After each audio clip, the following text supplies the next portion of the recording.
కొట్టింది తప్పే. నువ్వు ఎప్పుడు కొట్టాలో అప్పుడు కొట్టుండాలి. నా మొహం మీద ఒకడు సూపు కొట్టాడు, నన్ను ఏం చేయమంటావు? నిదానంగా ఉండాలి. ఇప్పుడు ఎంత నిదానంగా ఉండాలో తెలుసా? జాతకం ప్రకారం అసలు నీ టైం బాగోనే లేదు. కాస్త నీ నోరు మూస్తావా? ఎప్పుడు చూసినా ఇదే చెప్తావు, జాతకం చీపిరి కట్ట. జాతకం సరదా కాదురా, అది నిజమే. అది మార్చడం ఎవరి వల్ల కాదురా. మానభంగం, జైలుకి వెళ్ళటం, ఎక్కువ ఖర్చు, ఇదంతా ఇప్పుడు జరుగుతుందిరా నీకు.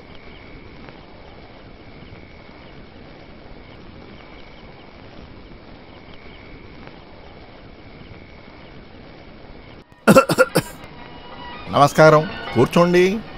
లేదు పర్వాలేదు, కూర్చోండి. టీ కావాలా, కాఫీ కావాలా? టీయా? నేను ఇక్కడ కంప్లైంట్ ఇవ్వడానికి వచ్చాను. కంప్లైంట్ ఇవ్వడానికి తప్ప ఇంకెవరైనా ఈ పోలీస్ స్టేషన్కి వస్తారా? స్టేషన్కి ఎవరు వచ్చినా సరే టీయో కాఫీయో ఇవ్వమని ఎస్ఐ గారు చెప్పారు. ఎక్కడ తను? ఎవరు? ఎస్ఐ. అతనా? అలా చెప్పకూడదు, ఎస్ఐ గారు అనాలి. సార్ సార్ వచ్చారు. ఎక్స్క్యూజ్ మీ, లోపలికి వెళ్ళండి సార్. ఆయనకి టీ ఇచ్చావా? అడిగాను, వద్దని చెప్పారు. నేనిక్కడ రోజా హోటల్లో ఉంటున్నాను. ఏంటిది? నేనిక్కడ రోజా హోటల్లో ఉంటున్నాను. ఆ హోటల్లో పనిచేస్తున్న బేరర్ నైట్లో నా దగ్గరకు వచ్చి కొట్టాడు. ఒక పిటిషన్ రాసి ఇవ్వండి. పిటిషన్ రాసి ఇవ్వటానికి నా డ్రైవర్ని పంపిస్తాను కదా. వేరేం చేయాలి మీకు? తనని ఇప్పుడే అరెస్ట్ చేయాలి. అడ్రస్ నా దగ్గర ఉంది. వాడిని ఈ నైటే లాకప్లో వేయాలి. మీరు చెప్పిన విషయాన్ని మాత్రం పెట్టుకుని ఒక యంగ్స్టర్ని లాకప్లో వేయడం అనేది అన్యాయమే.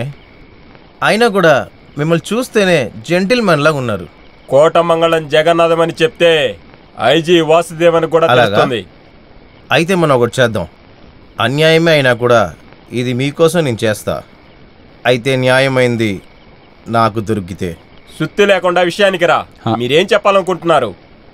ఇప్పుడు అడిగిందే సరే. మీ సంతోషం కోసం ఇవాళ రాత్రి వాణ్ణి లాకప్లో వేస్తే నాకేం దొరుకుతుంది? ఏం కావాలి? ఏం కావాలని అడిగారంటే సారు మనసుకి ఏం తోస్తుందో అదే చేయండి. 500 రూపాయలుంది. ఏంటి సార్ ఇది? 5 రూపాయలకి అమ్మే టమాటాలు 12 రూపాయలు, 12 రూపాయలకి అమ్మే నూనె 56 రూపాయలు. ఈ యూనిఫామ్ ఉతకాలంటే కూడా 6 రూపాయలు ఖర్చు పెట్టాల్సి వస్తుంది. ఈ 500 ఎలా సార్? కాలేజ్ చేరడానికి కూడా డబ్బులు కట్టాను, పోలీసులో చేరడానికి కూడా డబ్బులు కట్టాను, 2 పొలిటీషియన్స్కి ఒకే టైంలో. ఇవన్నీ సరి చేయాలంటే ఈ పని ఒకటే కదా సార్ ఉంది. ఇంకా కొంచెం ఎక్కువగా ఇవ్వండి సార్. ఇంకొక 500. ఫోన్ ఇచ్చి ఎక్కడికి వస్తుంది? అవును, మీలో ఎవరు చంద్రమౌళి?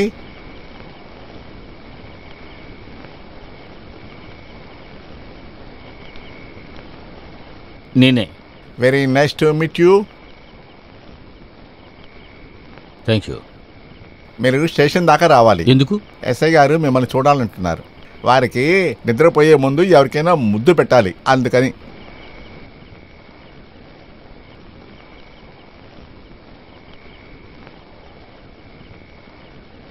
నమస్కారం సార్.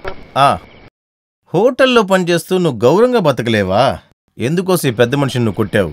మీరు నాకు ఒక్కసారి పర్మిషన్ ఇవ్వండి, ఈయన్ని మళ్ళీ వాయించేస్తాను. ఒక హోటల్ బాయ్ అంటే వాడిని ఏమైనా చెయ్యొచ్చు అనుకుంటున్నాడా? సార్, నేను సూప్ తీసుకువెళ్ళాను. ఆ వేడి వేడి సూపుని నా మొహాన్ని కొట్టాడు సార్. అది చెప్పనే లేదే. మీరు ఆ సూప్ని ఆడు మొహం మీద పోసారా? అదంతా కోర్టులో మాట్లాడుకుందాం. అది సరే. అప్పుడిప్పుడు స్టేషన్ వదిలేసి మీరు కోర్టుకు వెళ్ళిపోయారా? అయితే మరి ఇప్పుడెందుకు ఇక్కడికి వచ్చారు? మీరు ఊరికే మాట్లాడకుండా ఇతను తీసుకెళ్లి స్టేషన్లో వేయండి. నేను మీకు 1000 రూపాయలు ఇచ్చాను. ఎవరు ఇచ్చాను? అది కూడా నేను కోర్టులోనే చూసుకుంటాను. రహమాన్ సార్. తమ్ముడు, ఐఎమ్ సారీ. ఆయన ఇంట్లో వదిలేయి. ఇదంతా మన దగ్గర కుదరదు. టీ తాగి వెళ్దాం. టీ తాగడానికి అక్కడి నుంచి తీసుకొచ్చారు. జగన్నాథంతో ఆటలాడుకో. నువ్వు దానికి పనికిరావు. దొంగోడైనా హంతకుడైనా ఒక అండర్స్టాండింగ్ కావాలి. 1000 రూపాయలు ఇచ్చారంట. నువ్వు ఒక సాధారణమైన ఎస్ఐవయ్యా. నిన్నెలా ఆపాలో తెలుసు. Get out from here.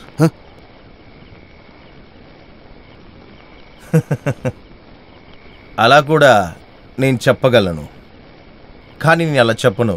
ఎందుకంటే అది నీకు మర్యాదగా ఉండదు. Good night.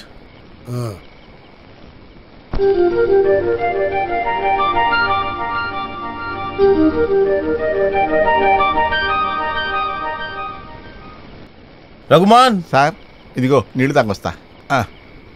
రేయ్ ఏంట్రా ఏంట్రా అంటావా? నువ్వు నన్ను ఎలా పిలిచావు? రే అన్నాను. అందువల్లే నేను నిన్ను ఏంట్రా అని అన్నాను. నాకంటూ ఒక పేరుంది, థామస్. అలానే పిలు. రే అంటున్నాడు. భోజనం చేయడానికి పిలిచాను, మీరు లోపలే ఉన్నారా? ఇప్పుడు తిందామని ఆలోచిస్తున్నా సార్. ఆవిడ పర్మనెంటా? దాంట్లో ఏం ప్రశ్న ఉంది? నేను ఆ రోజే మీతో చెప్పాను, మొక్క మొహం తెలియని వాళ్ళందరినీ పనులు పెట్టుకోవద్దని. రహమాన్, శుద్ధి అయ్యకుండా విషయాన్ని చెప్పు. సార్ నేను వెళ్ళి రేయ్ అని పిలిచాను, కానీ వాడికి తెలియదా ఒక పోలీసు వాడిని రేయ్ అని పిలవకూడదని. వాడి నన్ను ఏంట్రా అన్నాడు.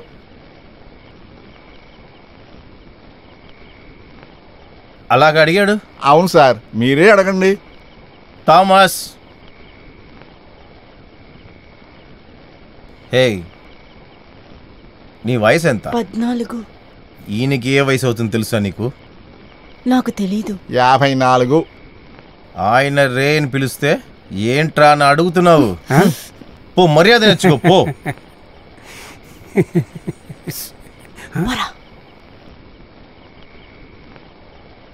ఏంటి సార్ కొత్తగా నన్ను ఇక్కడికి రమ్మన్నారు? నేను చెప్పాను కదా మీకు ఒక మంచి భోజనం పెడదామని ఆలోచించా. అందుకే అడుగుతున్నాను, నన్ను కొత్తగా ఎందుకు రమ్మన్నారు అని. ఒక చిన్న విషయమే, నాకు ట్రాన్స్ఫర్ అయిపోయింది. ఎక్కడికి? పల్నాడు వైపు.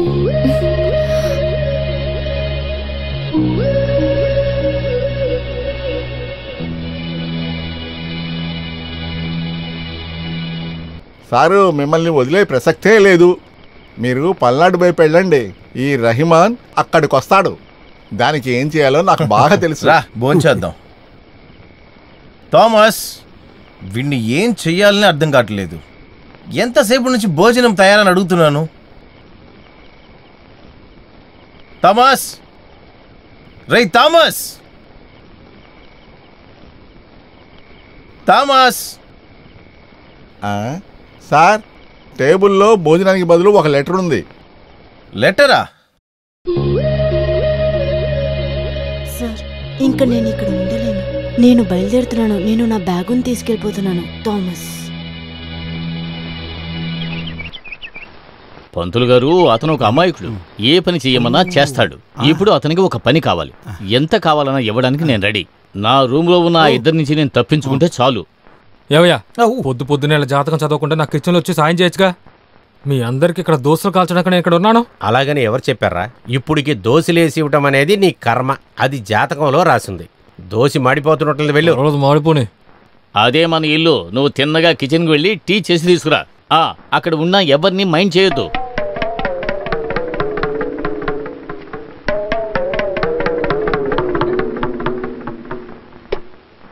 తమ్ముడు నువ్వెవరమ్మా? రే తమ్ముడు, బాగా ఆలోచించుకో. ఏదైనా ఇల్లు మారి వచ్చావేంటి? లేదు, నేను ఈ ఇంటికే వచ్చాను.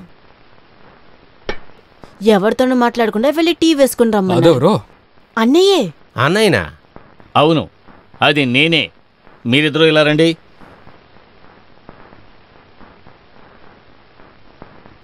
రే, నేను చెప్పే జాగ్రత్తగా వినండి. ఎక్కడైనా ఈ ఇంట్లో మనశ్శాంతిగా ఉండాలి.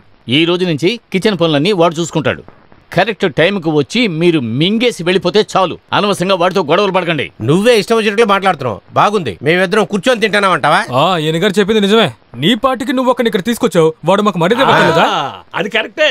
ఒక అబ్బాయి పనిలో చేస్తే అందరితోటి పరిచయం చేయాలి. అవునవును. రేపే శాస్త్రి గారు ఇక్కడికి వచ్చినప్పుడు శాస్త్రి గారి గురించే నేను అడిగానంటే ఏమంటావు? అవును. నన్ను ఇప్పుడు ఏం చెయ్యమంటారా? ఈ ఇంట్లో ఉన్న పెద్దవాళ్ళని పరిచయం చేయాలి.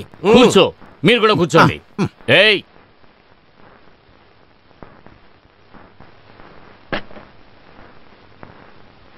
ఈ రోజు నుంచి నీకు 3 అన్నయ్యలు.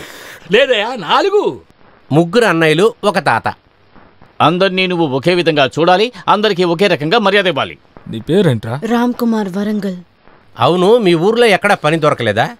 ఈ రామ్ కుమార్ని పిలవడం చాలా కష్టం, కానీ ఇదేంటో పెద్ద ఐఏఎస్ పేరులా ఉంది. మనం కావాలంటే రామా అని పిలుద్దామా? మనకి ఎలాగో పుణ్యం కూడా దక్కుతుంది. రామా రామా అని.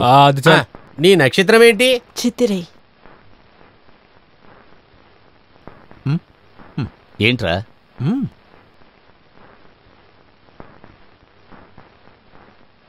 వాడిని పంపించేరా, చాలా కష్టపడతావు. చిత్ర నక్షత్రం అస్సలు ఇంటికి అవ్వదు. భూమి మీద చిత్రా నక్షత్రంలో పుట్టావంటే అస్సలు నిద్రే రాదంటూ. నీ నోరు కొడుకో, ఏం అర్థం కాలేదు. కొంచెం ఆగరా. వాడి చెవులు చూసావరా?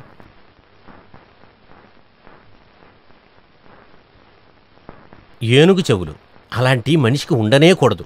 నీకు అర్థమయ్యేటట్టు చెప్పాలంటే పక్కా ఫ్రాడ్. అదంతా నేను చూసుకుంటాను. సరే, అంతా నువ్వే చూసుకోరా.